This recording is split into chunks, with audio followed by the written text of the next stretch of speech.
Hey guys, welcome back. I'm going to go over a couple of the issues I'm having with my 12th generation F-150.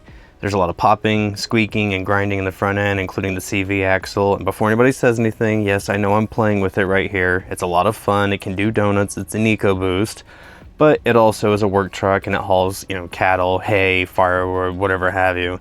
But I'm going to walk you through how I go through to take care of my front end on this truck, the tools that are needed, and yes, very much so, I'm going to test out the Harbor Freight Icon torque wrench that's capable of going up to 600 foot-pounds. So stick around.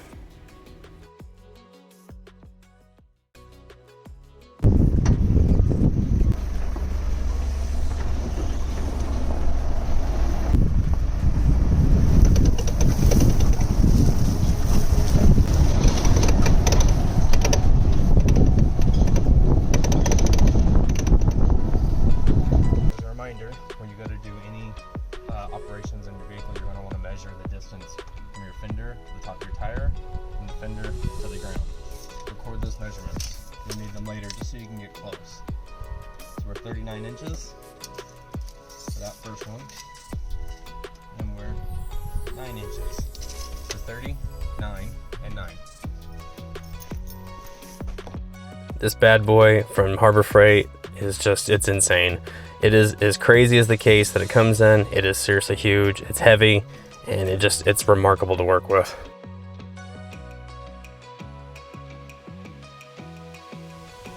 (2012) F-150. That bolt there is 406 foot-pounds.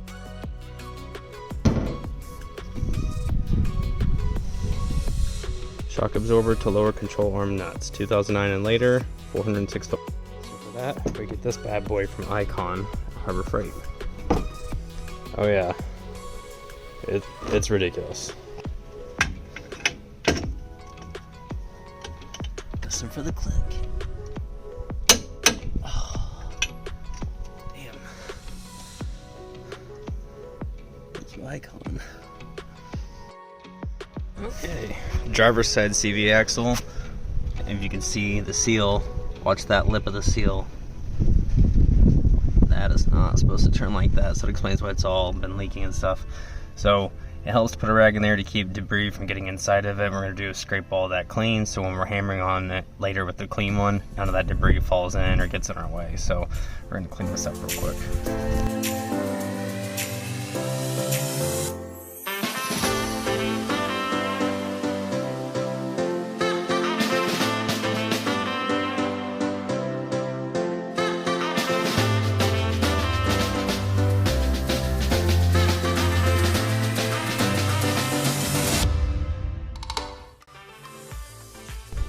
So here we have the new CV axle for this side, seal in. I don't know if you can see that with the 2x4. Just get one that's clean and long, but it also helps go ahead and put in a towel just to ensure that any debris doesn't get lodged in there when you're hammering away. Also, you want to lubricate that internal bearing and the seal. Just go ahead and give it a good wipe around of high temp grease. Brand new. Coolest thing about this one, O'Reilly's, lifetime warranty, so if it goes bad, take it off. Take it back, free replacements.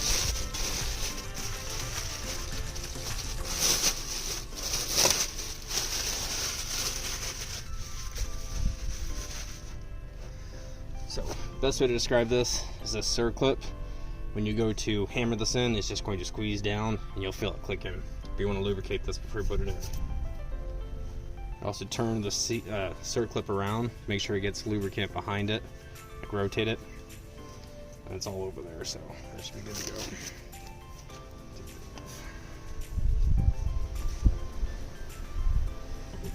go. Also, when you go to put it in, give it a couple turns and you'll feel it click in so it slides in correctly into the differential.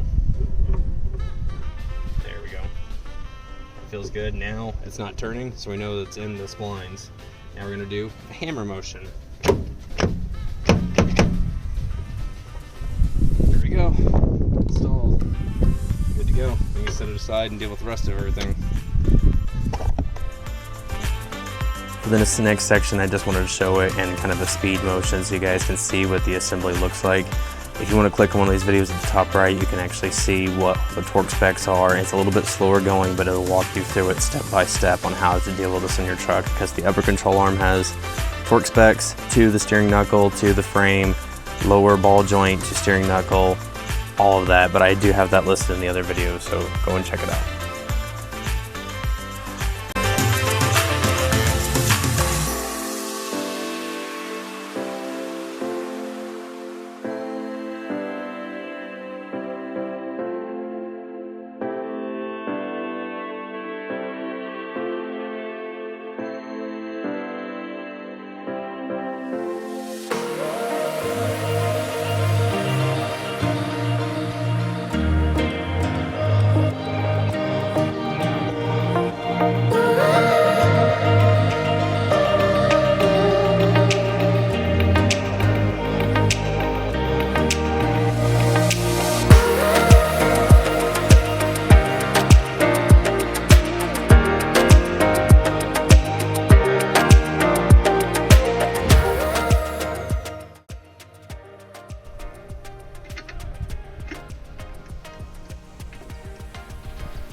I think it's dope. Thanks, Harbor Freight. Alright guys, that is the heavy duty Icon professional torque wrench at work. If you guys want to see the videos describing the full disassembly and reassembly with torque specs, I have them listed up here on the top right. Go and check them out. But definitely go to Harbor Freight and get that torque wrench if you want something that's pretty insane. Thank you guys for watching.